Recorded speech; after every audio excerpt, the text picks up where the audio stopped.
Halo teman-teman, Assalamualaikum warahmatullahi wabarakatuh. Perkenalkan, nama saya Anna Fitria dengan NIM 110. Di sini aku bakal nyampein sedikit mengenai mini riset lansia di lapas. Kira-kira pada kasus apa ya? Penelitian ini dilakukan untuk memenuhi tugas mata kuliah gerontologi dengan dosen Ibu Siti Hikmah. Identitas subjek dari kasus ini, nama subjek A, usia 73 tahun, jenis kelamin laki-laki, agama Katolik, dan asal dari Manado. Subjek merupakan anak tunggal dan kedua orang tuanya ini sudah meninggal. Bapaknya ini meninggal di usia 132 tahun dan ibunya meninggal di usia 122 tahun. Nah, dulunya subjek itu pernah mengikuti sekolah Romo kurang lebih 15 tahun. Waktu subjek ikut sekolah Romo, subjek tuh pernah melanggar sebuah peraturan yang menyebabkan subjek harus dipecat. Karena hal ini, subjek tuh jadi stres dan akhirnya memutuskan untuk pergi ke luar negeri, dan di luar negeri itu selama 43 tahun. Nah, selama subjek di luar negeri itu, subjek bekerja sebagai supir taksi gitu. Kadang supir taksi, kadang supir bus.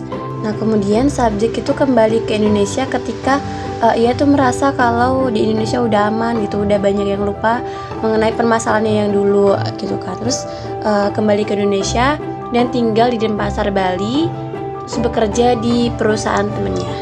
Perusahaan temennya ini adalah sebuah perusahaan kayak sewa mobil gitu. Nah, pas waktu subjek kerja di sini itu ada seorang pelanggan, ia wanita, seorang janda kaya raya yang menyewa semua mobil yang ada di perusahaan itu untuk keperluan acaranya. Nah, pas itu yang handle itu bapaknya gitu. Terus dari situ bapaknya itu deket sama si wanita ini, terus kayak mulai cerita hal pribadi kayak masa lalunya kayak gitu. Nah, dari situ mereka itu mulai deket dan mereka juga sempat melakukan hubungan yang terlarang, pokoknya hal yang terlarang gitu. Nah, di sini tuh bapaknya cuman nganggep kayak buat senang-senang aja, buat have fun. Tapi si cewek ini baper dan menuntut bapaknya untuk menikahinya.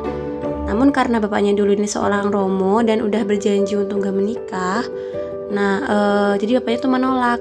Dan pas waktu mereka itu melakukan sebuah hubungan yang terlarang, si cewek ini ngevideo terus ngirim videonya di WA bapaknya dengan caption kayak, ini kita udah pernah ngelakuin ini, kamu harus nikahin aku gitu. Tapi bapaknya nggak mau dan ngirim videonya balik, jadi dikirim balik gitu. Nah, di sini ceweknya tuh nge-SS pesan video yang dari bapaknya itu, kayak di SS terus dilaporin ke polisi atas kasus ITE. Nah, sebenarnya tuh kan WhatsApp tidak termasuk dalam kasus ITE ya. Namun karena si ceweknya ini punya banyak uang, jadi dia menuntut ke polisi agar polisi itu nangkep bapaknya gitu. Nah, bapaknya ini ditangkap pada tanggal 10 Maret 2023 di Denpasar, Bali. Kemudian bapaknya dikenai sanksi pidana selama 2 tahun 8 bulan dan sekarang udah berjalan setahun setengah. Oke, selanjutnya kita lihat dari aspek kognitifnya. Nah, kalau dari aspek ini, kondisi kognitifnya itu masih tergolong baik karena dilihat dari ingatan subjek yang bisa menceritakan kisah-kisah masa lalunya, terus juga ingat berapa tahun dia merantau, berapa umur orang tuanya meninggal. Dan pas waktu diwawancara itu, subjek mampu memperhatikan dengan baik dan menjawab pertanyaan dari saya itu dengan bahasa campuran, yaitu pakai bahasa Inggris dan juga bahasa Indo. Nah, ini kalau dari aspek fisik, dari segi penampilan itu subjek menggunakan celana panjang, kaos pendek, dan membawa tote bag. Subjek ini juga mengalami tanda-tanda penuaan pada umumnya, seperti orang umumnya, kayak rambutnya mulai memutih, kulitnya keriput, jenggotnya putih. Tapi kalau dari segi pendengaran sama penglihatan tuh masih bagus, karena pas waktu dikasih pertanyaan itu subjek langsung jawab gitu, nggak yang kayak hah apa ndu, hah apa gitu. Jadi kayak dia langsung jawab aja gitu. Nah, pas itu kan juga sempat nanya ya soal kondisi kesehatannya. Nah, subjek bilang tuh tidak ada perubahan kondisi kesehatannya dari sebelum masuk lapas dan sesudah masuk lapas, jadi kayak sama aja gitu. Terus subjek ini memiliki penyakit diabetes basah dan di kakinya tuh kayak ada luka gitu. Nah, itu katanya bisa sembuh dalam waktu 6-8 bulan. Kalau dari segi emosional juga bisa dikatakan cukup baik ya.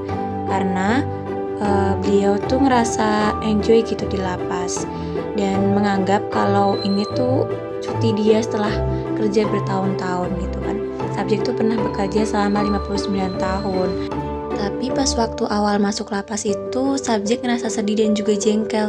Tapi subjek tuh nggak mau berlarut-larut mendalami kesedihan itu gitu. Jadi kayak berusaha untuk bangkit dengan berbaur dengan orang-orang, jalan-jalan, terus olahraga, melakukan aktivitas yang bisa membuat pikiran tuh jadi jernih. Kalau dari aspek sosial, subjek itu punya kemampuan interaksi sosial yang cukup baik ya. Karena subjek itu kalau lagi luang dia tuh ngobrol sama yang lain, baik sama tahanan, petugas, atau bahkan sama pengunjung. Jadi subjek itu punya kemampuan komunikasi yang baik. Nah, kalau dari aspek spiritual, subjek itu juga memiliki spiritualitas yang baik karena subjek itu kalau pagi selalu menyempatkan untuk ke gereja. Jadi selalu ke gereja setiap pagi sekitar pukul 8 sampai jam 9-an gitu. Terus juga sebelum tidur selalu menyempatkan untuk membaca kitab. Oke, sekian penjelasan dari aku. Sebelumnya mohon maaf apabila ada kesalahan dan kekurangan. Terima kasih, sampai jumpa lagi.